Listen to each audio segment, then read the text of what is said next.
But I seen this one thing about the serial killer, bro, named Dean Coral, right? And pretty much, bro, like, he was like, I guess in literal terms, bro, he was the real life candy man. He worked at a candy factory in Texas, like in the 70s or some shit like that. He worked ever since he was a kid. Like, he helped his mom and his stepdad. Like, and he just started, like, at 20 years old, he became, like, the vice president of the company and shit like that. His mom made him the vice president, and he would just work and shit like that, you feel me? And he would give, like, it was, like, on this one neighborhood in Texas, in Austin, Texas, I think. And then he would give, like, kids, like, candy and shit like that were too broken to sell and shit like that, you feel me? And, like, everyone fucked him. Like, the parents all thought he was cool. Kids all fucked with him and shit like that. But low-key, like, he was going through hella shit because, like, he was gay, you feel me? But, like, during that time, you know, people didn't really fuck with that shit, so he was trying to hide it hella. Yeah. Until he went to, but then he went to the army, and he had his first, like sexual encounter with a dude, you feel me? And then he came back, and he started, like, being on some weird shit, bro. Like, he tried to, like, he came out, and he came back, kept working at the candy factory, and he would still give kids candy and all that shit. And eventually, he started, like, kidnapping kids and shit like that. What? So the factory went down, right? But he was so well known in the neighborhood and shit like that, you feel me?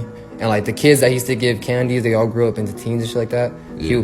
He would drive around in his van, and he would just pick them up, like, yo, what's up, you trying to go to my house and, like, drink and smoke and shit like that? And they're like, yeah, it's good, feel me? And then they all go, you feel me? And he would just have fat-ass parties at his house, like, with, like teenagers and shit like that. And he would just wait, bro, until, like, a kid passes out and shit like that, bro. And he would just kidnap that kid, like, he had, like, a dungeon and shit like that where he would, like, tie him up on a board, and then he would just torture him for, like, days and shit like that. What the fuck? Yeah, he would torture him for days, and then afterwards he would either, like, choke him or shoot him, and then he would bury them under, like, these, like, this boat yard that he rented and stuff like that. Like, he would bury them under that, or he would bury them in random beaches and shit like that. What? Yeah, or sometimes he would, like, just pick them up in his van, because his van was all soundproof and shit like that. So you hang them up, like, on, like hooks or something like that, and just torture them in their car. And then he even paid these two kids named Elmer Wayne Henley, David Owen Brooks. He would pay them, like, to go get kids and shit like that to bring to his house and shit like that. And he would pay them $200 for each person he brought, you feel me? That would eventually turn into a victim and shit like that. And the crazy shit, like, some of those kids that those dudes brought were, like, their friends and shit like that. Yeah. Like, they would just bring their homies over and shit like that. And this was a real guy. Yeah, this was a real dude, you feel me? And then that dude, Henley, what'd you call him, Henley?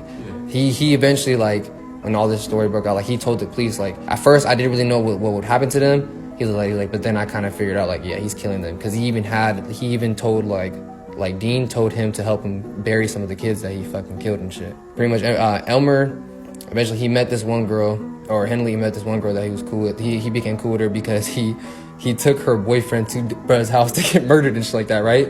What? And he became cool with that girl, right? Yeah. And then one day, bruh, that girl got into, like, a fat-ass argument with her dad and shit like that. Like, she had to, like bolt down her doors and shit like that. So that dude Henley and this other kid